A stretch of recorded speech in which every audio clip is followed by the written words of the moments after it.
Lotlot de Leon may mahabang mensahe sa pagpanaw ni Mother Lily.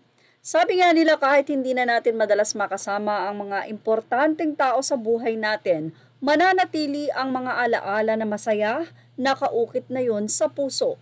9 years old ako nung una mo akong sinalang sa kamera. And hindi basta-basta, isang Lino Brocka movie pa. Isang batang paslit lang na wala namang talagang alam sa pag-arte. Pero binigyan mo ako ng puwang ng pagkakataon. Hanggang sa nagdalaga at naging legit na regal baby din. I will always remember you for your kindness. Yung mga panahon na kinakatok kita sa Green Hills sa 10 oras ng gabi at pinagbubuksan mo ng pinto. Yung pagsabi mo ng hello kahit magkatabi lang tayo dahil yun na nakasanayan mo dahil lagi kang nasa telepono.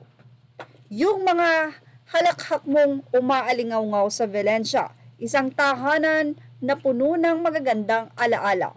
Napakalaking bahagi ka ng buhay ko, Mother. I am and forever will be grateful for you. Salamat po sa lahat. Rest easy, our Mother Lily, mahal kita. To Sir Dom and Miss Rosel, my sincerest condolences to you and the rest of the family. Taos-pusong pakikiramay. Simpleng mensahe naman ng pamamaalam ang pinaabot ni Manlin. Aniya, paalam po, Father Ren and Mother Lily. Maraming salamat po sa inyo. Mula naman sa aktor na si Albert Martinez, aniya, rest in peace, Mother Lily. Narito naman ang mensahe ni Vong Navarro para kay Mother Lily. Aniya, walang sawang pagpapasalamat po sa inyo, Mother Lily, sa tiwala at pagbibigay ninyo po sa akin ng mga proyekto. Salamat din po nung panahon na down ako, lagi po kayong nandyan para sa akin. Hindi ko po kayo makakalimutan hanggang sa muli po nating pagkikita. Love you po. Samantala, si Janice de Belen ay may mensahe rin. You were a great part of my career. Thank you for everything, you will be missed. Ibinahagi naman ni Lolit Solis ang update sa nasabing wake ni Mother Lily Monteverde. August 19, 1939 to August 4, 2024, pumanaw po siya ngayong araw, August 4. Please join us as we celebrate the life of Mother Lily Monteverde.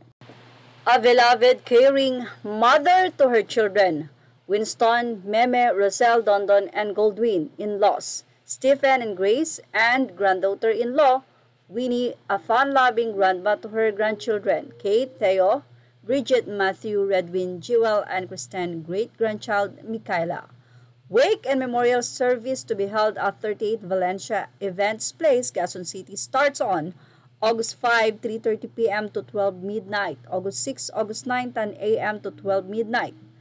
Novena, daily, 5:30 p.m., Mass daily, 7 p.m. Hanggang August 9 nga ang nasabing wake ni Mother Lily at sa August 9 nga ang libing nito kung di tayo nagkakamali sa nasabing detalye. At yan po ang ating showbiz na update. Thank you for watching.